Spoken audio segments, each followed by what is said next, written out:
आज हम बात करेंगे कि किसी भी प्रतियोगिता परीक्षा की तैयारी कैसे करनी चाहिए। यदि हमें पता हो कि कंपटीशन एग्ज़ाम की तैयारी करने के मुख्य बिंदु कौन-कौन से हैं और किस तरह से इसकी तैयारी करनी चाहिए, शुरुआत कैसे करनी चाहिए, तो हम एग्ज़ाम में ज़रूर सफल हो सकते हैं। तो शुरू करते हैं, प्रतियोगिता परीक्षा की तैयारी कैसे करनी चाहिए। आज के समय में बहुत अधिक कंपटीशन के होते हुए भी हम किसी कंपटीशन एग्ज़ाम में कैसे पास हो सकते हैं और अपनी मनचाही नौकरी को प्राप्त कर सकते हैं। तो शुरू करते हैं मुख्य बिंदु से। तो सर्वप्रथम हमें अपने लिए कुछ लक्ष्य बनाना आवश्यक है कि हम आगे भविष्य में क्या करना चाहते हैं या क्या बनना चाहते हैं।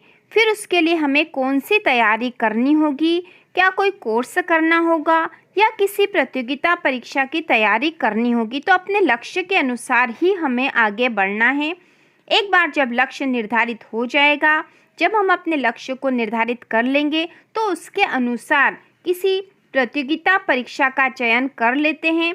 तो सर्वप्रथम हमें उसके लिए सिलेबस को देखना चाहिए। जब हम ये निश्चित कर लेते हैं कि हमें हमारा लक्ष्य क्या है, हमें कौन सी कंपटीशन एग्ज़ाम देनी होगी जिससे कि हमारा लक्ष्य पूरा हो जाएगा। एक बार ये चयन करने के बाद सर्वप्रथम हमें उस कंपटीशन एग्ज़ाम के सिलेबस को देखना बहुत ज़रूरी है, बल्कि उस सिलेबस को हमें नोट कर लेना चाहिए। लिखने से हमें समझ आ जाएगी कि इसमें कौन कौन से ऐसे बिंदु हैं जो हमारे लिए सरल होंगे, कौन सा ऐसा पाठ्यक्रम है जो हमारे लिए कठिन होगा। तो हम उन दोनों को ही ध्यान से देखकर पढ़ सकते हैं कि हमें किस क्षेत्र में ज़्यादा अच्छी स्टडी करनी है। एग्ज़ाम की तैयारी शुरू करने से पहले यह ध्यान रखना भी आवश्यक है कि परीक्षा किस प्रकार की होगी।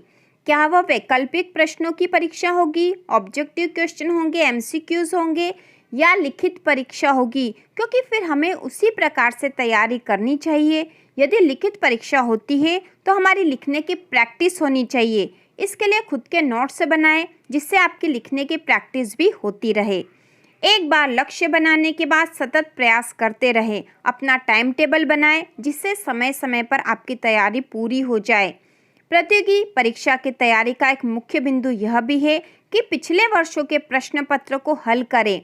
एग्ज़ाम पेपर प्रैक्टिस करते रहें जिससे आपको अनुभव हो कि एग्ज़ाम में पेपर कैसे आते और हमें किस तरह से तैयारी शुरू करनी चाहिए। यदि हम व्यवस्थित तैयारी नहीं करेंगे, यदि हम पहले से ही एग्ज़ाम के सिलेबस को, एग्ज़ाम के पैटर्न को नहीं समझेंगे तो हमारी स्थिति बहुत ही ख़राब हो जाएगी, क्योंकि हम तैयारी तो करते रहेंगे लेकिन वह लक्ष्यहीन रहेगी और उससे हम एग्ज़ाम में सक्सेस प्राप्त नहीं कर पाएंगे। हमारी तैयारी व्यवस्थित दिशा में नहीं होगी।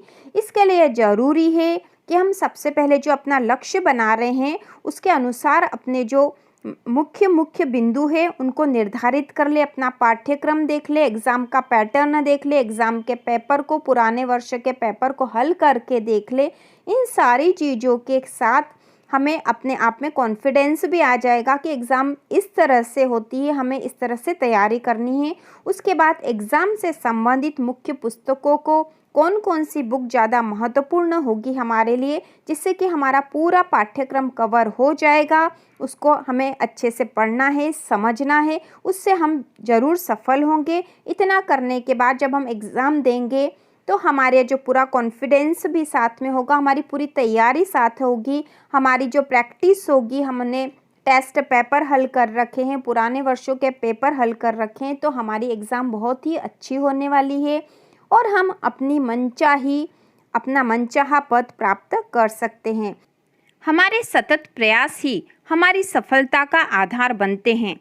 यदि हम प्रयास करते रहेंगे, सही दिशा में आगे कदम बढ़ाएंगे तो हम जरूर सफलता प्राप्त करेंगे। तो चलो शुरू करते हैं। अपने एक लक्ष्य बनाइए, लक्ष्य की ओर आगे बढ़ें, अपने लिए एक परीक्षा को चयनित करें और उसमें पूरी सफलता प्राप्त करने की कोशिश करें और कंपटीशन एग्ज़ाम के मुख्य बिंदुओं को ध्यान में रखते हुए हम आगे बढ़ें तो जरूर सफलता प्राप्त करेंगे।